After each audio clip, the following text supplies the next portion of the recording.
Hello everybody, I'm Jackie K. Cooper, and my entertainment rundown for today is a review of the film Red Rocket.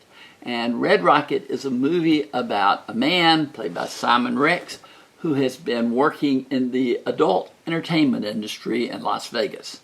Not Las Vegas, in Los Angeles. And he kind of falls on hard times, his career goes south, and he comes back to the small Texas town where he was raised and where what he calls his ex-wife lives. She's played by Brie Elrod, and she lives with her mother, played by Brenda Dice. And he wants to move in, stay with them for a while he gets, his career going again, or gets a career of some sort going. And he convinces them, she reminds him that she is still actually his wife, they aren't divorced. And so he moves in and then gets involved, kind of selling drugs on the side.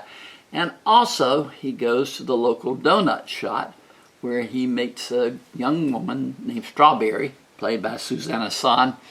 And she is 17, but 18 in 2 weeks. And he decides in his mind that he could renew his career if he could get her into the adult film industry.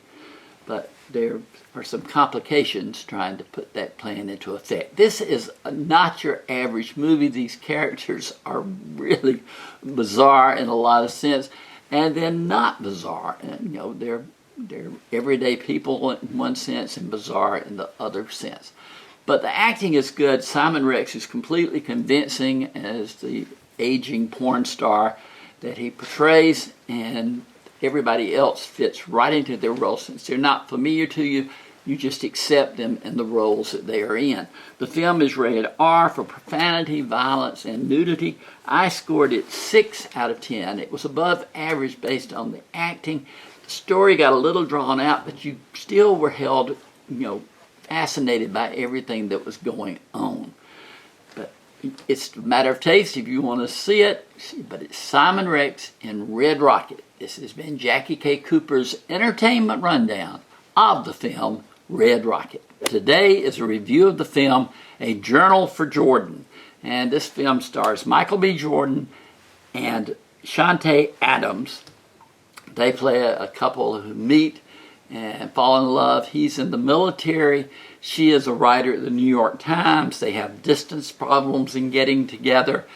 The wars are going on. He's up for a assignment overseas. So they have complications. He's been married before, has a daughter by the previous marriage. Still, they want to make a life together. And the movie is all about the life that they plan to make. It's just a story of the relationship. And Michael B. Jordan is good, Shantae Adams is good, and the whole thing is directed by Denzel Washington. So if that puts a real imprint onto the film, having him in charge. In the film, Shantae Adams has a core group of films, and the male member of that group of friends looked really familiar to me when I saw the movie, and I kept trying to think who it was, and I waited for the credits. And the young man's name is Gray Henson.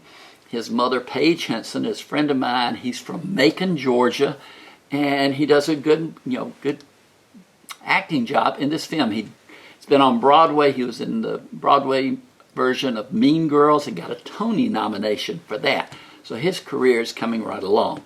This film had the potential to be so much more based on the actors included, based on the fact that it was directed by Denzel Washington. It's above average. I scored it 6 out of 10, so it did, impress me as being above average, but it could have been so much better.